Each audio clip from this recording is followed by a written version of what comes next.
Bonjour, je suis Marc Lagarde, le professeur de la spécialité Histoire, Géographie, Sciences politiques et géopolitique que j'enseigne en première.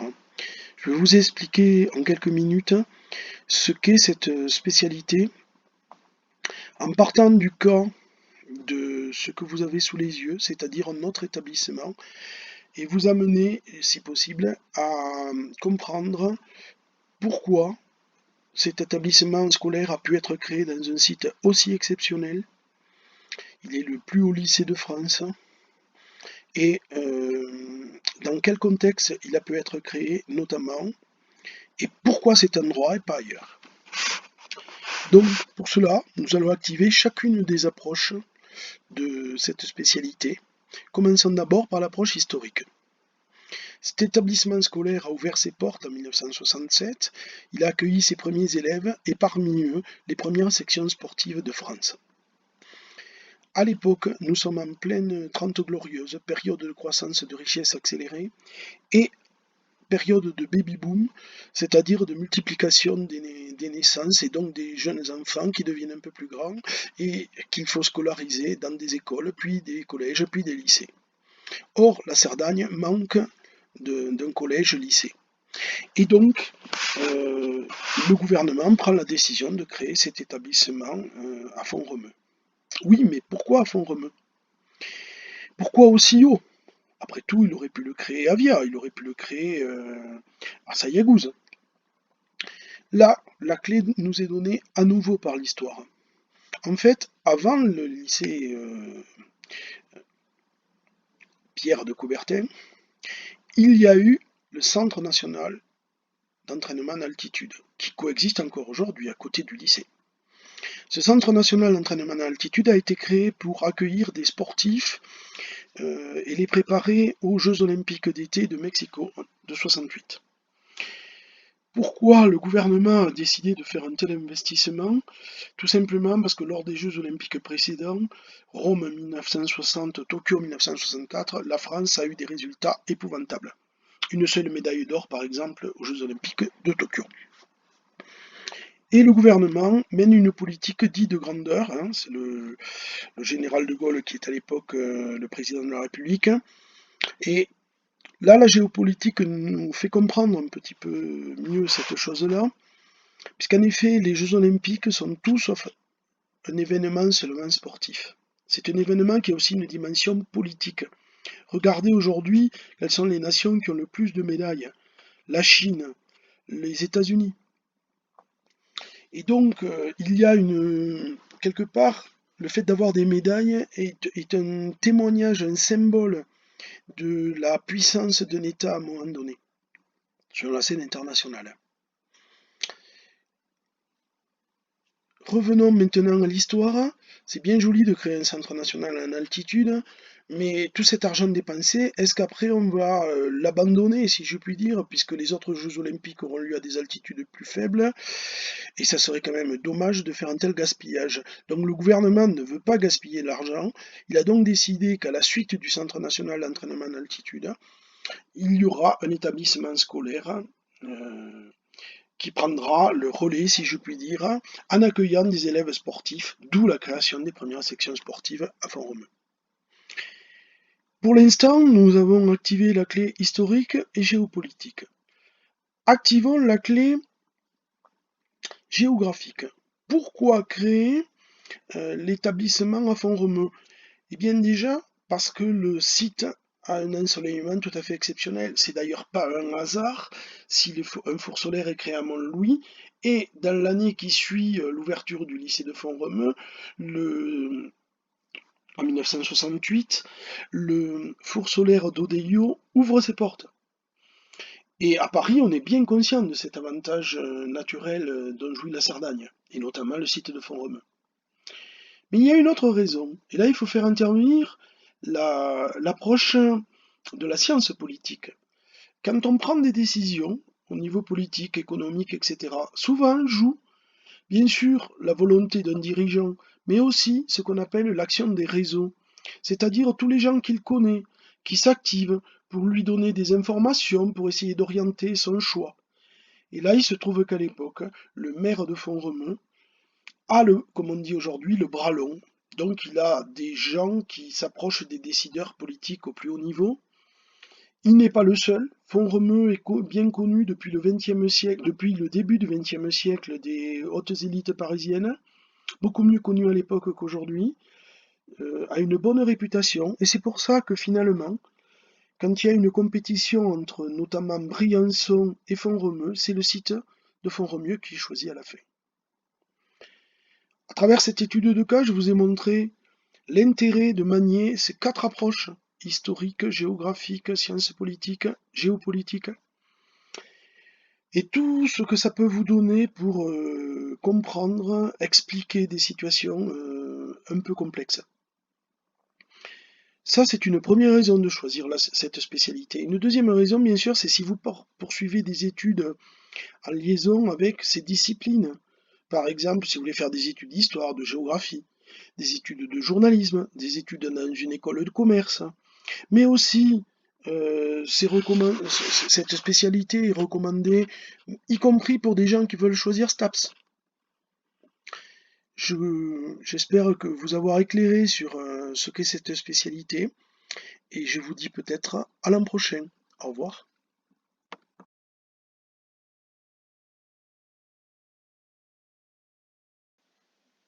Bonjour, je suis Madame Gautreau Evans, professeure de la spécialité AMC, Anglais Monde Contemporain, en première cette année. Je vais vous parler de cette spécialité, en quoi elle consiste, les profils d'élèves, les objectifs, les activités et l'évaluation. L'anglais monde contemporain est une spécialité centrée autour de l'actualité et des médias.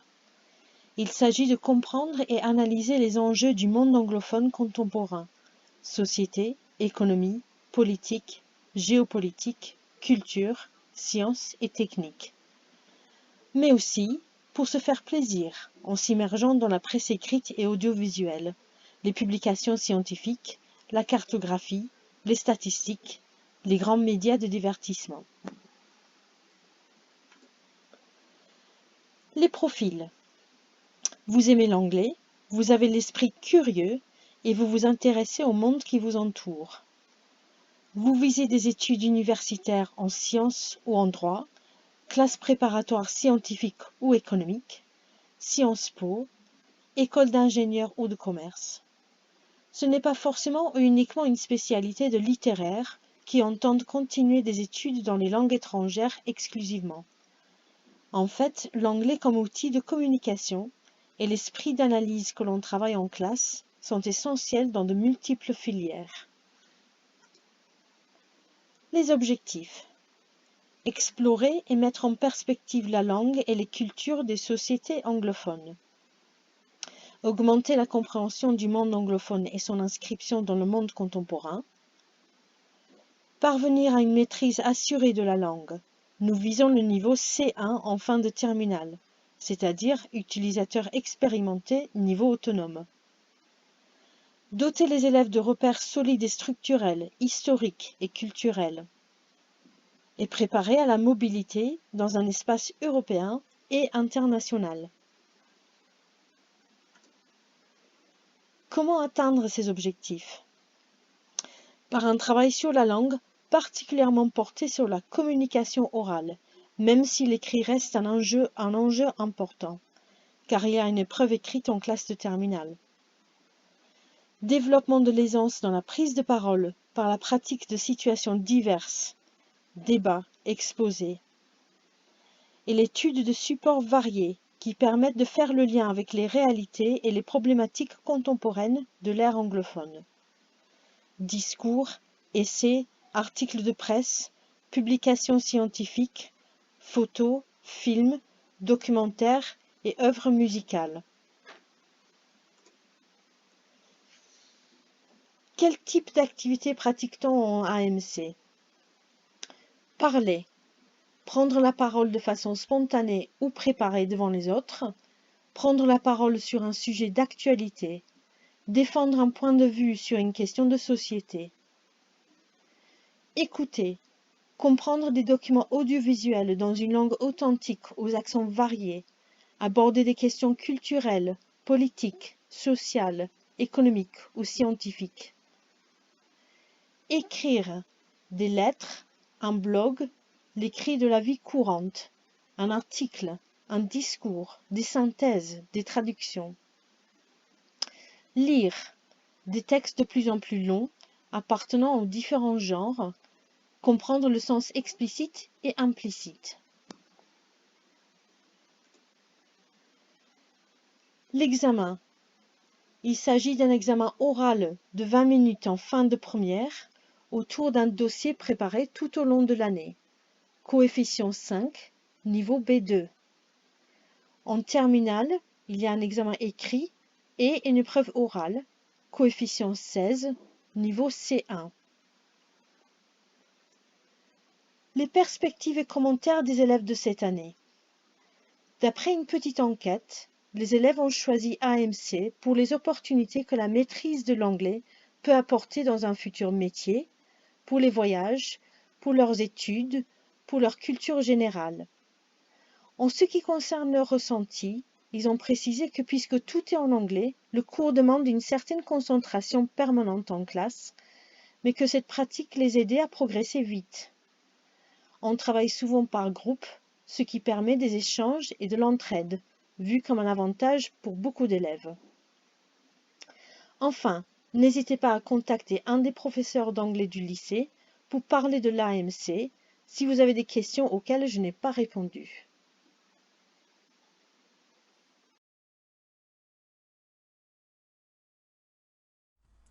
Bonjour, je vais vous présenter la spécialité NSI numérique et sciences informatiques. Tout d'abord, avant de vous présenter la spécialité NSI, je vais revenir rapidement sur l'enseignement de SNT de la classe de seconde. Nous allons voir cette année en seconde 7 thèmes dans cette nouvelle matière qu'est la SNT, le but étant de se forger une culture numérique.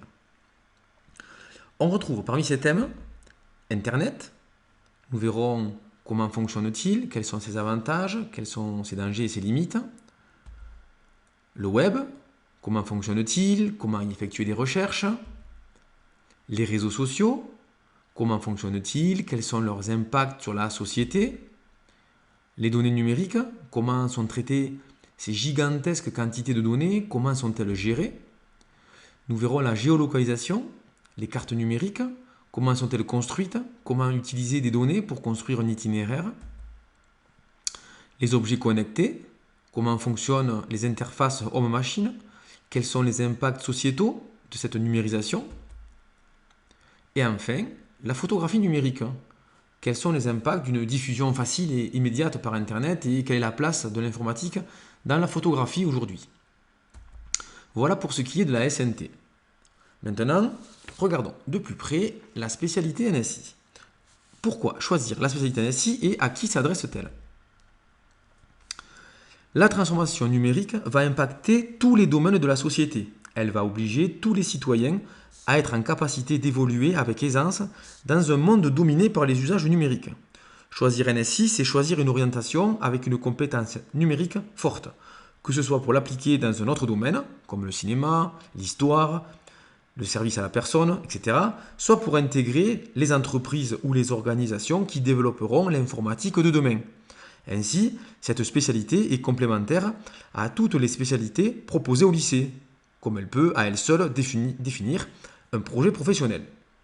C'est pourquoi la spécialité NSI s'adresse à tous les élèves.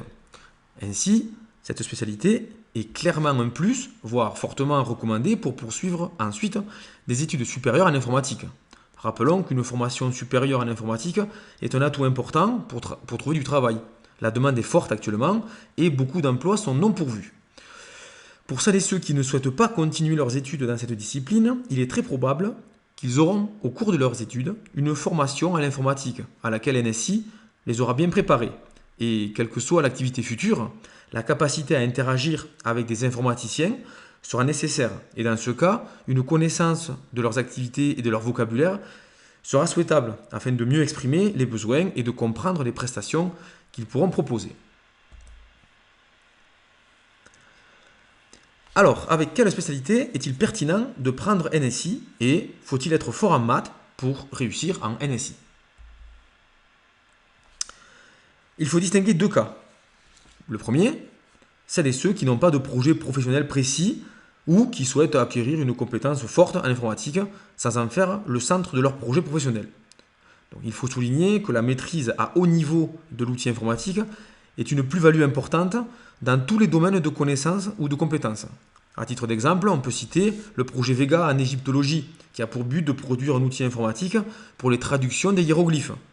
Les performances de l'outil sont telles qu'il permet de réaliser en quelques jours un travail qui, auparavant, prenait plusieurs mois. Dans le domaine de l'histoire, l'outil numérique a conduit à une nouvelle branche de l'histoire, l'histoire numérique. Pour ces raisons, l'aspect NSI est parfaitement complémentaire à toute spécialité, que ce soit en sciences ou en lettres et sciences sociales.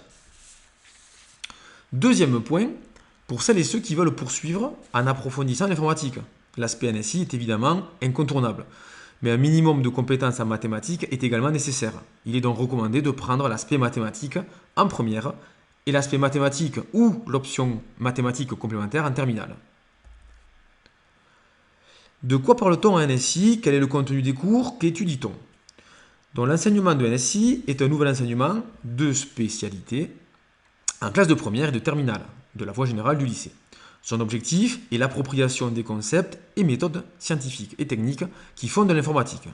En NSI, les élèves étudient les modes de représentation des données et leur traitement, les interactions homme-machine sur le web, les architectures matérielles et les systèmes d'exploitation, la programmation et les langages, ainsi que l'algorithmique. Le langage Python est utilisé pour la plupart des exercices où les élèves sont amenés à coder de façon effective derrière un ordinateur. Mais cet enseignement leur fait également rencontrer les langages HTML, CSS et JavaScript pour le web et le langage SQL pour les bases de données. Est-ce qu'en NSI, on travaille sur ordinateur? Est-ce qu'il y a des travaux pratiques? Les programmes de NSI précisent qu'au moins 25% du volume horaire en classe de première et de terminale doit être réservé à la conception et à l'élaboration de projets conduits par des groupes de 2 à 4 élèves. Donc voici quelques exemples de projets. On peut créer des mini-jeux, comme le fameux jeu du serpent, le snake, Pac-Man, le jeu du pendu, pierre-feuille-ciseaux, un labyrinthe. On peut créer un jeu de rencontres sportives. On pourra créer un programme qui modifie des images pour qu'elles représentent la vision d'une personne daltonienne. On pourra créer un simulateur de réseau de neurones pour comprendre comment fonctionne ce phénomène biologique. On pourra créer une calculatrice avec des opérations très basiques au départ et l'enrichir tout au long de l'année avec des opérations plus complexes. Créer un générateur de QR code. Créer un site web. Quelles études après la spécialité NSI? Pour celles et ceux qui ont fait de NSI leur choix principal en terminale, les débouchés naturels sont les classes préparatoires aux grandes écoles, MPSI, mathématiques, physique et sciences de l'ingénieur, PCSI, physique, chimie et sciences de l'ingénieur, PTSI, physique, technologie et sciences de l'ingénieur, et une nouvelle spécialité qui a vu le jour très récemment, mathématiques, physique, ingénierie et informatique, MPII. Il y a également les premiers cycles universitaires où l'on retrouve de l'informatique, comme la licence en informatique, les licences scientifiques qui sont très nombreuses, la licence d'histoire-géographie et enfin la licence d'économie-gestion. Il y a ensuite toutes les écoles d'ingénieurs post-bac, avec par exemple les écoles INSA, Polytech, INP, etc. Il y en a énormément. Il y a aussi, dans une moindre mesure, les IUT et 11 départements d'IUT sur 24 pour lesquels la spécialité NSI est jugée très adaptée. Donc ça sera forcément un plus. Les débouchés. Alors quels sont les débouchés? À quel métier prépare la spécialité NSI? Sans surprise, cette spécialité permet de s'orienter vers l'industrie du numérique et des métiers d'avenir qui changent le monde dans tous les domaines. La médecine, la banque, le marketing, la sécurité des données, les transports et bien d'autres. Les possibilités de poursuite d'études sont vastes et le marché de l'emploi dans cette branche est en pleine expansion. Le secteur du numérique emploie plus de 500 000 salariés et crée plus de 20% des emplois nets en France. le secteur du numérique est en pénurie de talents avec plus de 80 000 emplois vacants. De plus, ces chiffres ne prennent pas en compte le besoin de professionnels du numérique dans les organisations, comme les entreprises, les associations, les administrations, qui sont impactées par la transformation numérique. Le nombre de techniciens et d'ingénieurs formés est insuffisant en France, à tous les niveaux, pour tous les métiers.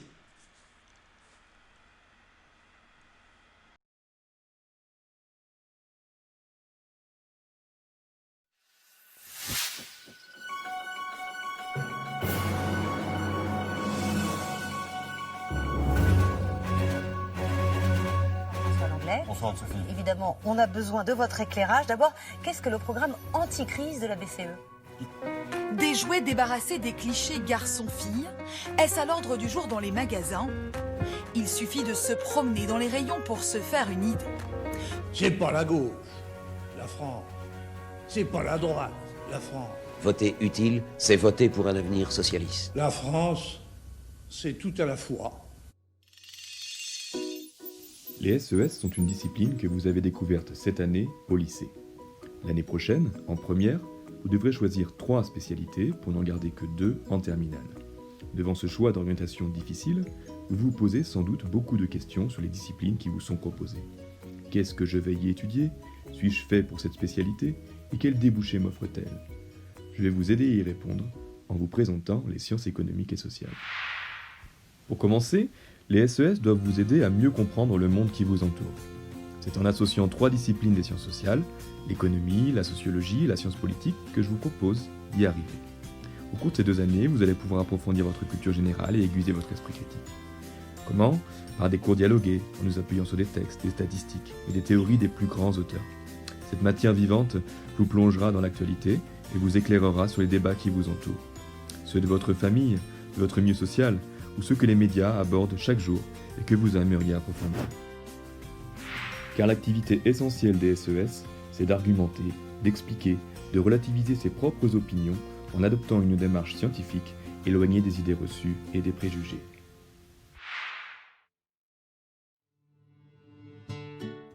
Au programme de première et de terminale, vous allez explorer des thèmes aussi bien économiques que sociaux et politiques. Comment fonctionne notre économie de marché? Quelles en sont ses limites? Quelles sont les stratégies des entreprises pour faire face à la concurrence? Peut-on se passer de monnaie pour financer nos activités? Comment construit-on son identité sociale? Et pourquoi nos comportements sociaux sont-ils parfois semblables, parfois si différents? D'ailleurs, la norme est pour quelques-uns une limite à franchir en se soustrayant au contrôle social. Pourquoi certains s'abstiennent de voter, alors que d'autres se disent de droite ou de gauche? Sommes-nous sensibles aux sondages d'opinion publique? Et d'ailleurs, comment celle-ci se construit-elle? Et enfin, comment réagissons-nous face aux risques et comment s'en protège-t-on? Autant de questions que vous aborderez, en plus de beaucoup d'autres, en première, 4 heures par semaine. En terminale, avec 6 heures par semaine, nous aurons l'occasion d'aller encore plus loin. La croissance économique qui guide nos sociétés sera questionnée sur ses origines, mais aussi ses limites écologiques et sociales. La mondialisation, qui façonne une bonne partie de nos échanges, sera étudiée. La finance, le chômage, l'Union européenne sont aussi des thèmes qui vous aideront à comprendre les différents choix politiques que nous pouvons faire. La question des inégalités nous amènera à réfléchir à la portée des classes sociales pour comprendre notre société. L'école, la famille, nous aident-ils à changer de milieu social? Quelle conception de la justice sociale guide nos institutions? Toutes ces questions du programme seront évaluées à l'écrit lors d'épreuves finales du baccalauréat. Elles vous serviront aussi pour définir votre thème de recherche que vous exposerez lors du grand oral. Au total, vos 2 spécialités compteront fortement dans votre moyenne générale au bac. Si vous aimez rédiger, manipuler les chiffres et argumenter en classe, sans doute. Si l'actualité vous intéresse et que vous avez un esprit curieux et ouvert, sans aucun doute. En avez-vous les capacités? Un niveau correct en maths, en français et en histoire géo est nécessaire. Mais ce qui est important de considérer, c'est votre projet d'orientation après le bac. Rassurez-vous, il est difficile de savoir ce que l'on veut faire plus tard dès la seconde. C'est pourquoi les SES restent une matière de la filière générale qui vous ouvre de nombreuses portes. Si les SES sont au niveau national la 2e spécialité la plus choisie après les maths, c'est parce qu'elles permettent à chacun de se donner du temps pour réfléchir tout en enrichissant ses connaissances générales. Les poursuites d'études post-bac sont très larges, car les attendus des écoles ou des universités ne sont pas éloignés des compétences que vous aurez acquises en SES. Quelle que soit la spécialité choisie, une chose est sûre, si vous voulez réussir et choisir votre avenir, il faudra s'en donner les moyens et travailler assidûment. Vos professeurs vous guideront, mais c'est vous qui devrez parcourir le chemin. Ayez confiance en vous.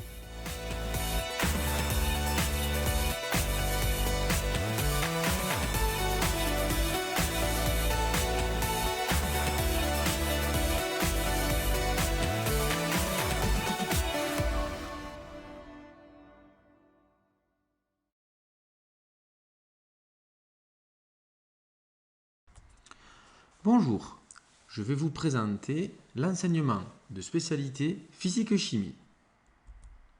Tout d'abord, pourquoi choisir la spécialité physique? La physique est une science expérimentale qui utilise les mathématiques de manière pratique afin de résoudre des problèmes très concrets dans des domaines aussi variés que la médecine, l'architecture, l'aéronautique, les transports, la production d'énergie ou le recyclage. C'est donc un enseignement destiné à des élèves ayant déjà de l'intérêt pour les matières scientifiques avec un projet professionnel qui les mènera vers l'utilisation des sciences. Les compétences nécessaires pour cet enseignement. En chimie comme en physique, il est important d'avoir le goût de l'effort. Rien ne vient sans un travail approfondi. Attention, écoute, investissement personnel, concentration et respect des consignes font partie intégrante des compétences attendues en sciences physiques. Il faut de plus faire preuve de rigueur, aussi bien dans le traitement des calculs mathématiques que dans l'application stricte des protocoles expérimentaux. La qualité de la rédaction est une compétence que les élèves ayant choisi la spécialité physique devront aussi apprendre à développer. Ce travail en profondeur, effectué en collaboration constante avec les enseignants, doit amener les élèves à modifier progressivement leur méthode de travail afin de se préparer au cycle universitaire. Comme pour les autres enseignements de spécialité, la durée hebdomadaire représente un volume de 4 heures réparti entre correction d'exercices, cours et expérimentation. En terminale, ce volume passe à 6 heures. Voyons maintenant l'épreuve au baccalauréat. Deux cas, deux possibilités s'offrent à nous. Si vous ne conservez pas la spécialité physique en terminale, l'épreuve finale aura lieu en fin de première et durera 2 heures avec un coefficient de 5. Si maintenant vous conservez la spécialité physique en terminale, l'épreuve finale se compose en 2 parties. Une partie écrite de durée 3h30 et une partie pratique sous la forme d'une activité expérimentale d'une durée de 1 heure. L'ensemble donnera une moyenne avec un coefficient de 16. Les thèmes abordés lors de cet enseignement sont très proches du quotidien. Constitution et transformation de la matière, qui représente la partie chimie, mouvement et interaction en rapport avec la mécanique, énergie, conversion et transfert, ondes et signaux. Voyons maintenant les débouchés. La physique-chimie ouvre la voie à de très nombreux débouchés dont il est difficile de donner une liste exhaustive. De manière générale, on distingue les métiers de la santé, les métiers de l'ingénierie, les métiers de la recherche scientifique. Les cycles peuvent être courts, 2 ans pour un IUT, ou longs, 5 ans pour un ingénieur, voire 8 ans pour un chercheur. Il est à noter que des passerelles sont nombreuses. Un élève compétent en IUT peut rentrer en école d'ingénieur par présentation d'un dossier. De même qu'un ingénieur peut bifurquer vers la recherche en s'inscrivant parallèlement à l'université. Voyons maintenant la poursuite d'études. Les diplômes que l'on peut obtenir sont la licence, en effet, de nombreuses licences orientées avec la physique. On peut retrouver les licences de physique, chimie, physique toute seule, chimie également seule, mécanique, génie civil, sciences et technologies, sciences pour l'ingénieur, électronique, énergie électrique, automatique. La licence avec option accès santé, qui correspond à une licence dans laquelle à la fin on nous postulera pour accéder vers un métier de la santé, c'est ce que l'on appelait avant le PACES, et également la licence STAPS. On peut également accéder aux classes préparatoires aux grandes écoles. Plusieurs filières s'offrent à nous, la PCSI, physique, chimie, sciences de l'ingénieur, MPSI, mathématiques, physique, sciences de l'ingénieur, PTSI, physique, technologie, sciences de l'ingénieur, MPII, qui est une nouvelle filière, mathématiques, physique, ingénierie et informatique, et enfin BCPST, biologie, chimie, physique, sciences de la Terre. Voici le schéma que l'on peut retrouver sur le site de l'ONICEP, et nous allons regarder plus particulièrement les filières qui ont besoin de la physique-chimie. Il y a donc tous les métiers, toutes les filières aux accès d'études à la santé, dentaire, médecine, parapharmacie, pharmacie, paramédicale, kinésithérapie.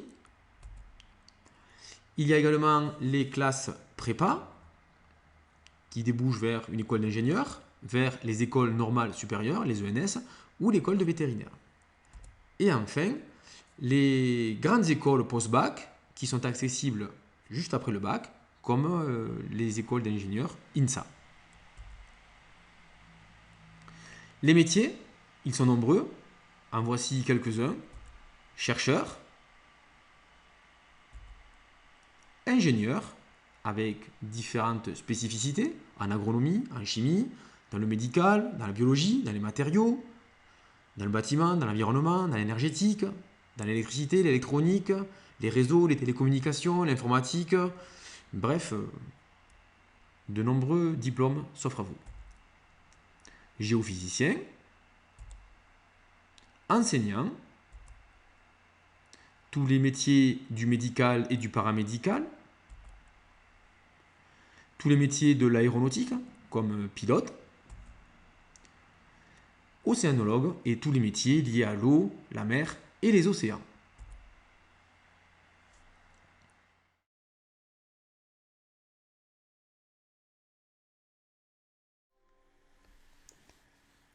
Nous allons parler maintenant de la spécialité mathématique en classe de première. L'objectif de la spécialité mathématique est de consolider ses acquis de seconde, de développer le goût de la démarche scientifique et de découvrir les interactions avec d'autres disciplines. Notamment, vous allez avoir besoin des mathématiques, des outils mathématiques en classe de physique-chimie. Cela a été redit par l'inspecteur de physique-chimie qui a bien stipulé que les mathématiques sont nécessaires pour vous aider en spécialité physique-chimie pour votre classe de première et de terminale. De même pour la NSI, numérique, sciences informatiques, la base de la programmation faite en maths en classe de seconde et la poursuite de cette programmation en classe de première, ainsi que la logique mathématique travaillée tout au long de ces années vous aidera à mieux appréhender cette discipline qui est la NSI. En économie sociale, c'est-à-dire la SES, vous allez devoir également étudier des fonctions, donc parler de notions mathématiques qui seront vues seulement en classe de première. Ainsi, pour vous donner toutes les chances de réussir dans ces autres spécialités, nous vous conseillons de poursuivre les mathématiques. Vous aurez toujours la possibilité d'arrêter définitivement cette matière à la fin de la classe de première ou, si vous le souhaitez, de la poursuivre en option complémentaire 3 heures en classe de terminale. Sachant que cette option n'est qu'un bonus pour votre bac, il n'y a pas d'évaluation à la fin de l'année. Nous reparlerons de tous les choix possibles, spécialité maths, maths experte et maths complémentaire en terminale, qui s'offrent à vous plus tard dans la vidéo. De plus, nous vous conseillons de poursuivre les mathématiques afin de vous permettre de vous ouvrir les portes à certaines formations de Parcoursup. Notamment par exemple si vous êtes intéressé par la médecine, le médico-social et le commerce. Il est fortement conseillé de ne pas se fermer les portes et donc pour cela il est préférable de poursuivre la spécialité mathématiques, sachant que les maths ne sont plus dans le tronc commun à partir de la classe de première.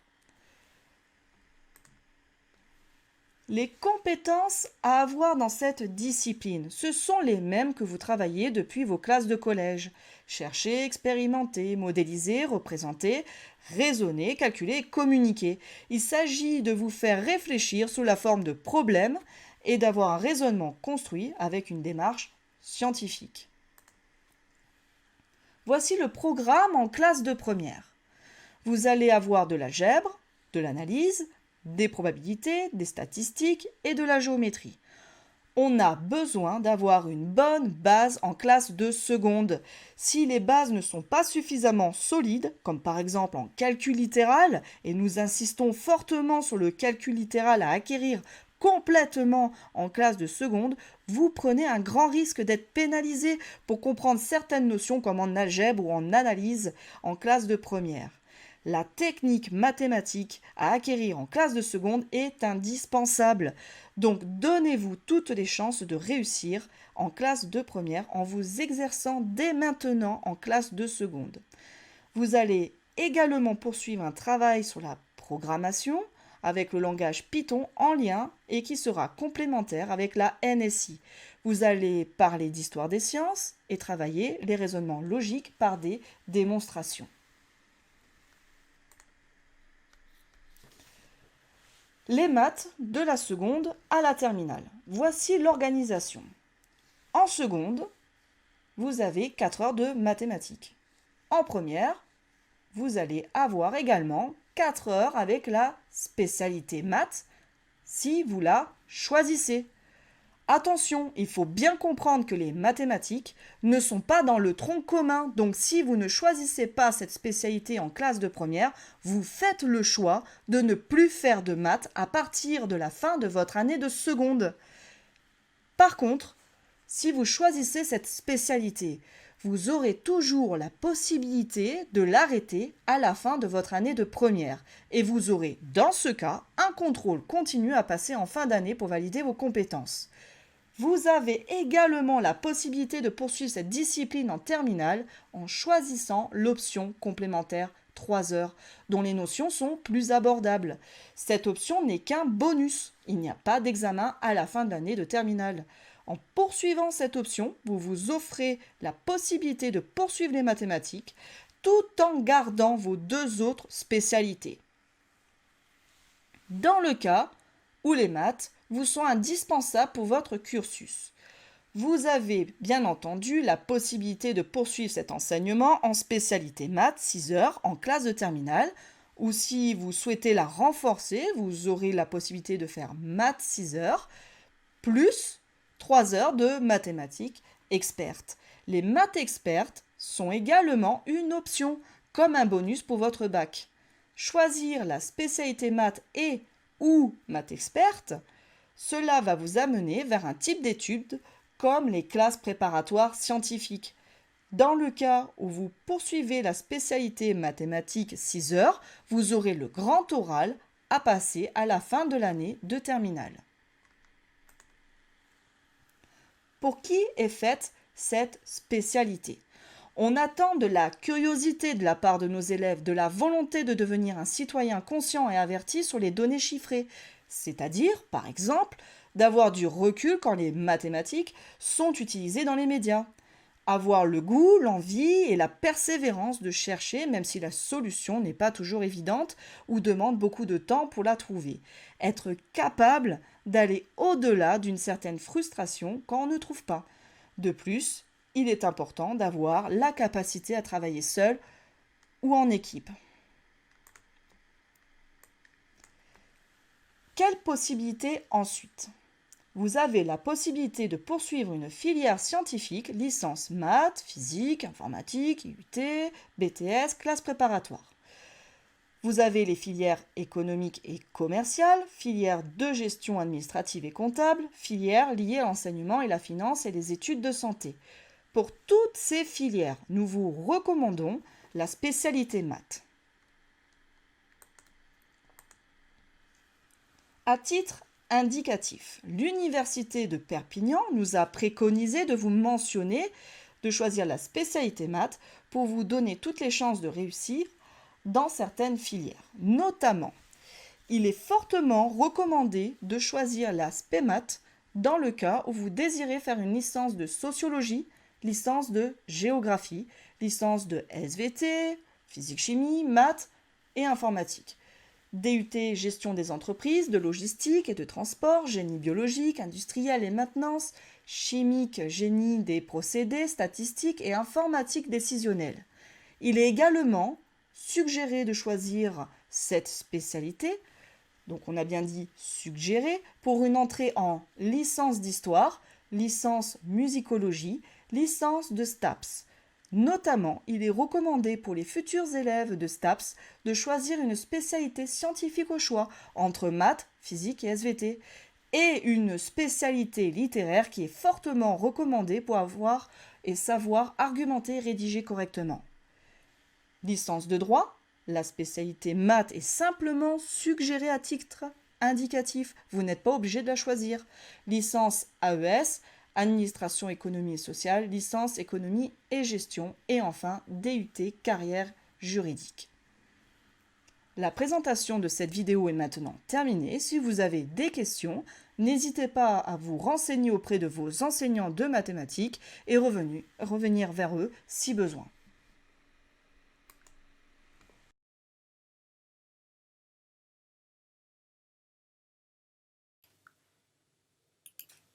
Bonjour à tous, je suis Julie Boulet, je suis professeure au lycée en première et terminale notamment, et aujourd'hui je représente mes collègues et moi-même pour vous parler de la spécialité SVT en classe de première. Alors les SVT, bien sûr, ça veut dire sciences de la vie et de la terre, et qu'est-ce qu'on y étudie? On y étudie la biologie, donc l'étude du vivant, et l'étude du non-vivant, puisqu'on s'intéresse aussi à la géologie, voir un petit peu comment notre planète Terre, elle était dans le passé et comment elle fonctionne actuellement. Quels sont les objectifs de la spécialité SVT? Alors, il y en a 3 plus particulièrement ici.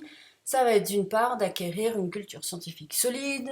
Pour ça, on va essayer de maîtriser des connaissances qui ont été validées par les scientifiques et puis maîtriser aussi un mode de raisonnement qui est propre aux sciences. Ensuite, on appréhendra, parce que c'est le but, le monde actuel et son évolution. Donc pour ça, on développera un esprit critique. Et puis, bien sûr, vous êtes des citoyens, futurs citoyens responsables de vos choix. Donc, on va essayer de vous aider dans cette responsabilité qui est très importante. Et puis, bien sûr, les objectifs de cette spécialité, c'est de continuer dans l'enseignement supérieur avec des études scientifiques. Donc, pour cela, on essaiera de vous guider dans vos choix.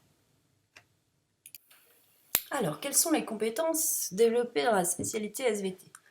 Alors, bien sûr, une des compétences, je vous en ai parlé tout à l'heure, ça va être de maîtriser des connaissances. Alors, c'est quoi? C'est à la fois restituer les connaissances que le professeur vous aura données, mais aussi savoir les utiliser à bon escient.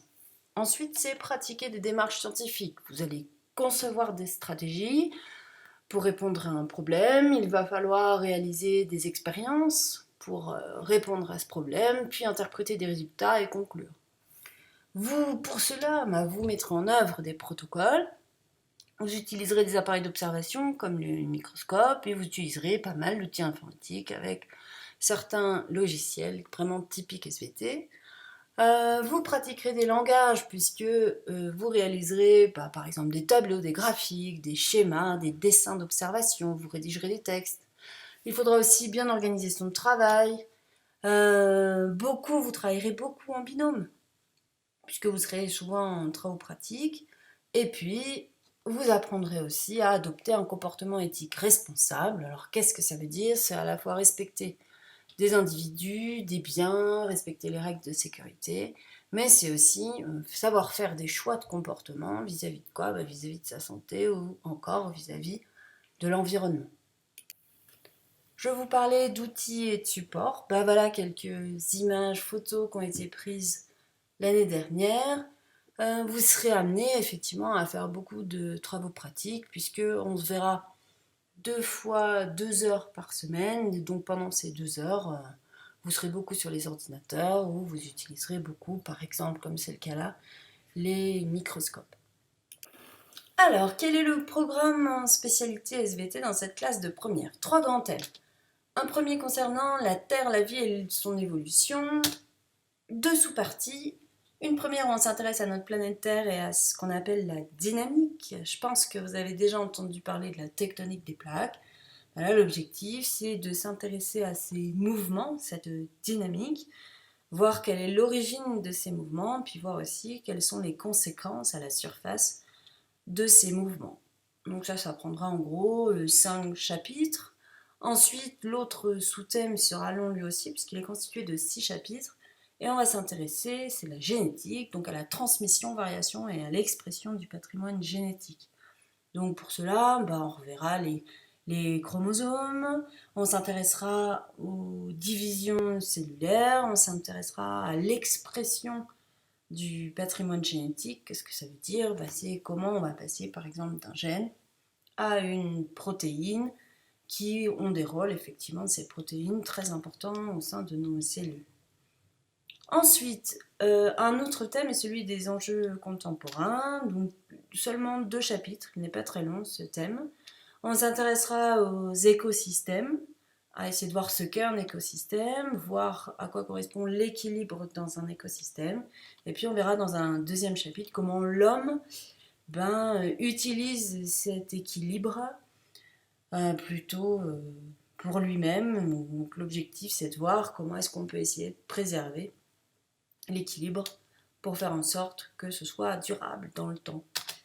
Et puis, donc, dernier thème, intitulé Corps humain et santé. Donc là aussi, plutôt long, puisqu'on s'intéresse d'abord à ce qu'on appelle variation génétique et santé, donc aux mutations qui peuvent avoir lieu au sein de l'ADN, qui sont responsables de maladies.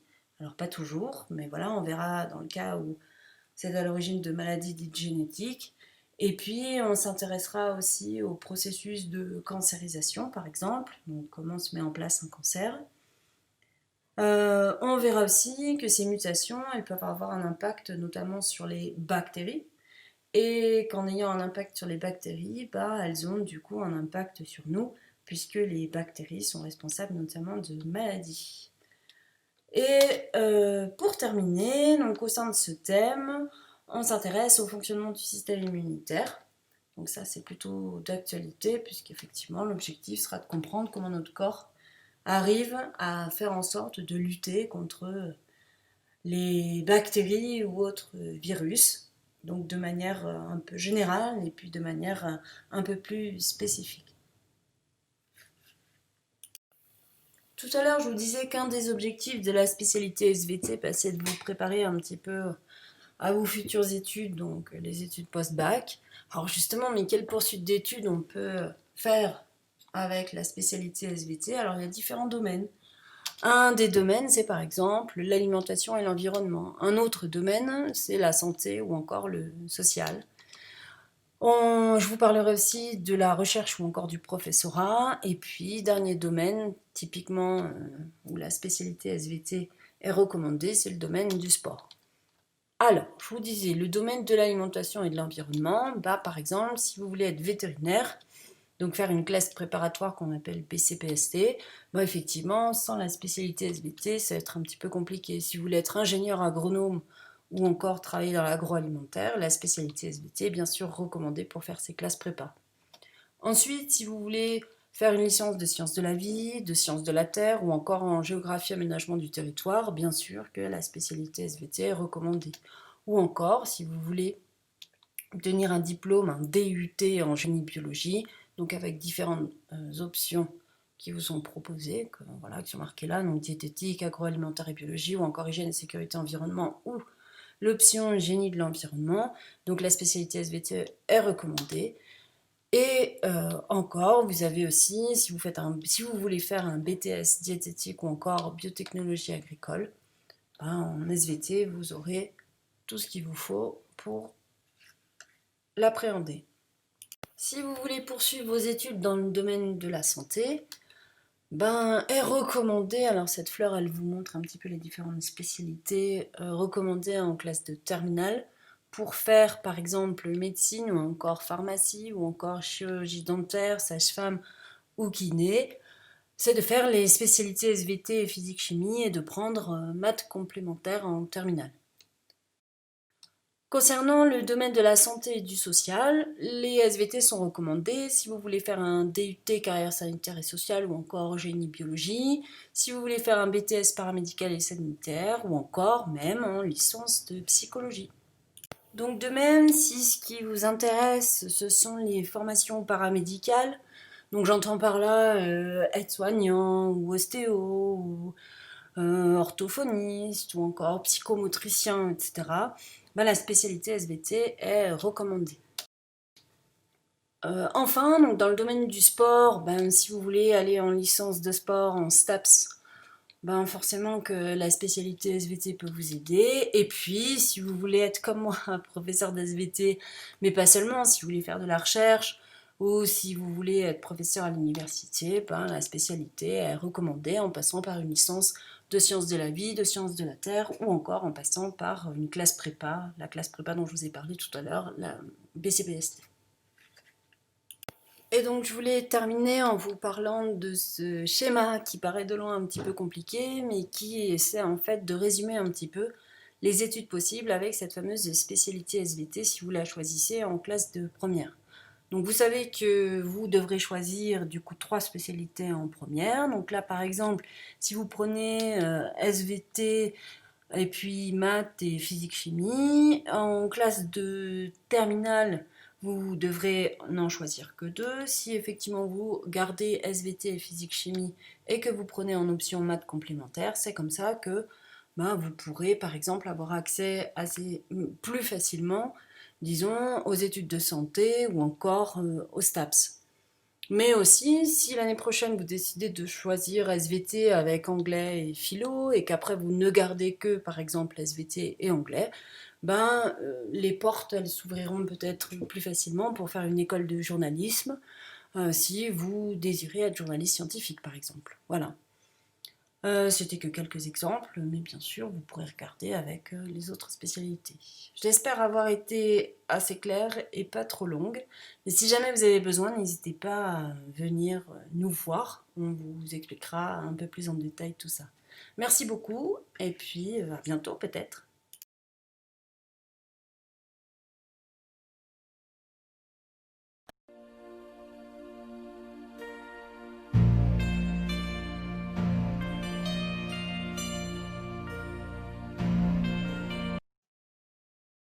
La spécialité Humanité, Littérature et Philosophie, plus communément appelée HLP, est dispensée par 2 enseignants, un de lettres et un de philosophie.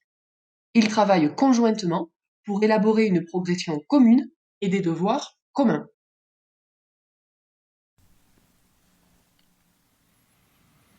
Pour répondre à cette question, il vous faut examiner 3 points. D'abord, l'enseignement dispensé dans cette spécialité vous intéressera-t-il ? Ensuite, avez-vous les qualités requises pour y réussir ? Enfin, cet enseignement est-il en cohérence avec votre projet d'orientation ?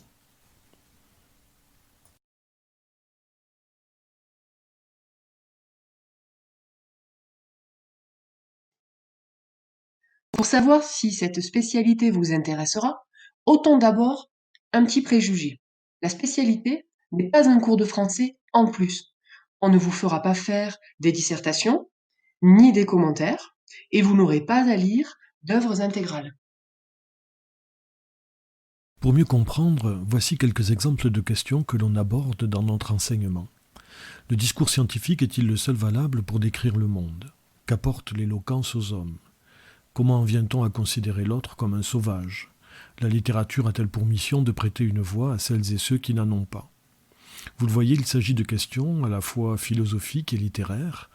Alors éveille-t-elle votre curiosité ? Vous paraissent-elles intéressantes ? Avez-vous envie de réfléchir sur elles, de suivre un cours qui vous apporterait des éléments de réponse ? Si oui, l'enseignement de spécialité humanité vous intéressera.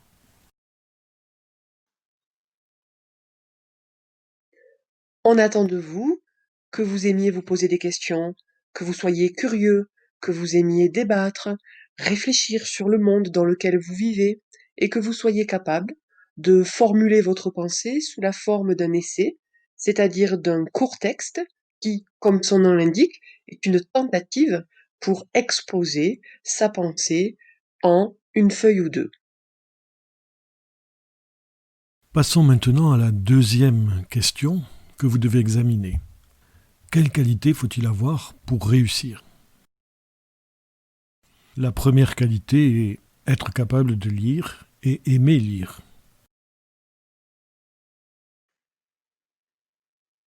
Lire, d'accord, mais quoi ? Vous allez lire essentiellement des extraits d'ouvrages de l'Antiquité à nos jours. Une place importante est accordée en effet aux liens que l'on peut tisser entre le passé et l'actualité. Les auteurs rencontrés ne seront pas que des gens de lettres ou des philosophes. Vous découvrirez les travaux et les pensées de sociologues, de psychanalystes, d'artistes, d'anthropologues, de critiques, d'historiens, d'ethnologues, de scientifiques, de politiciens, de journalistes même. Cette spécialité s'ouvre à tous les domaines de la culture et de la recherche. La première qualité pour réussir dans l'enseignement d'humanité, c'est donc lire. La deuxième qualité, vous vous en doutez, c'est écrire. Que vous abandonniez la spécialité à la fin de la première, ou que vous la poursuiviez en terminale, l'épreuve finale sera la même. Un texte, littéraire ou philosophique, accompagné de 2 questions. La première est une question d'interprétation. Il s'agira de montrer que vous avez compris le texte. La seconde vous demandera de rédiger un essai. Il vous faut donc être capable de lire un texte un peu complexe et être capable d'écrire d'une façon structurée, assez développée et correcte. Si c'est le cas, si vous sentez que vous êtes capable de cela, alors notre spécialité ne vous posera pas de problème. À quelles orientations cette spécialité me prépare? À part évidemment les lettres, les langues et la philosophie. Elle peut vous orienter vers les sciences humaines et sociales. On entend par là en général les matières comme la sociologie, l'économie, la psychologie, la démographie, la géographie, l'ethnologie, l'anthropologie, les sciences politiques, l'histoire, la linguistique, les études de genre, l'archéologie, la religion, la politique, le droit et même le management. Tous les débouchés dans l'art, le cinéma, la culture, la communication, l'événementiel. Le droit, l'orthophonie, l'ergothérapie et évidemment l'enseignement. Mais c'est aussi une spécialité où on va vous inviter à vous cultiver, à sortir, à aller au théâtre, dans les musées, voir des expositions, au cinéma, regarder des films. Par exemple, on est allé au théâtre à Perpignan et on devrait aller à la Cité de l'Espace, au mémorial de Rivesaltes. Le but est que vous vous cultiviez, que vous réfléchissiez et que vous puissiez rencontrer des artistes, des scientifiques. Alors si vous avez des questions, des doutes ou des conseils plus personnels à demander, n'hésitez pas à nous contacter. Nous essaierons de vous guider au mieux en fonction de votre sensibilité, de vos qualités et surtout de vos projets.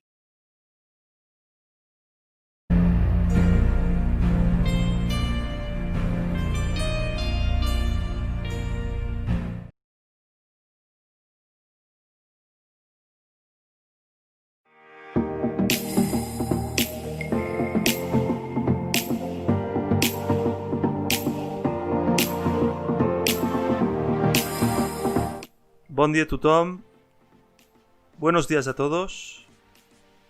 Donc tout le long de cette vidéo, je vais essayer de vous expliquer comment s'organise l'année de première pour ce qui est des spécialités en langue étrangère et régionale latine, donc le catalan et l'espagnol. Ce sont les 2 langues latines que peut offrir le lycée Pierre de Coubertin.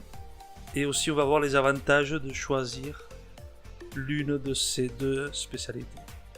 On va commencer par le catalan. Comme dans toutes les spécialités langues, ça s'organise autour de deux grandes thématiques, à savoir la première pour le catalan, confluence.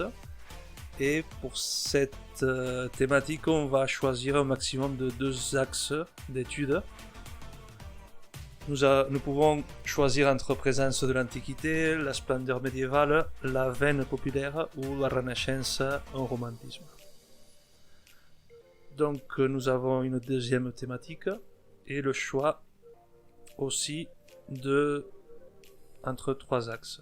La thématique s'appelle partage Et les axes sont littérature, droit, art, culture populaire, sport, gastronomie ou bien architecture, urbanisme, sciences.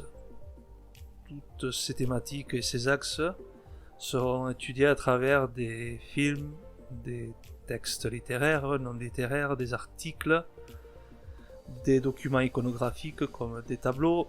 Donc il y a tout un panel de documents différents, accompagnés de 2 œuvres littéraires, 2 livres à lire obligatoirement.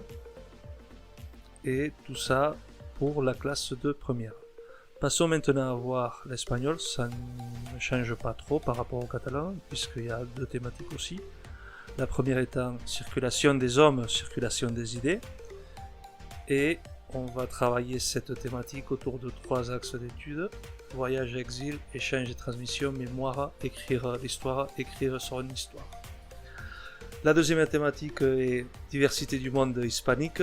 Et nous avons aussi le choix entre 3 axes: pluralité des espaces et des langues, altérité et convivencia, métissage et syncrétisme. Donc on en étudie 3 pendant l'année de première, plus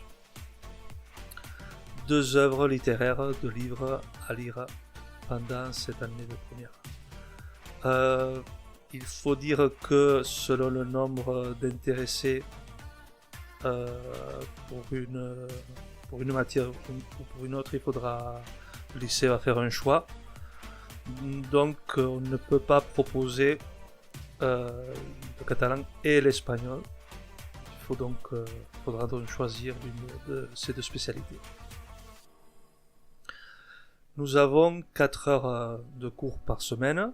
Donc voilà, c'est 4 heures, 2 heures et 2 heures en général.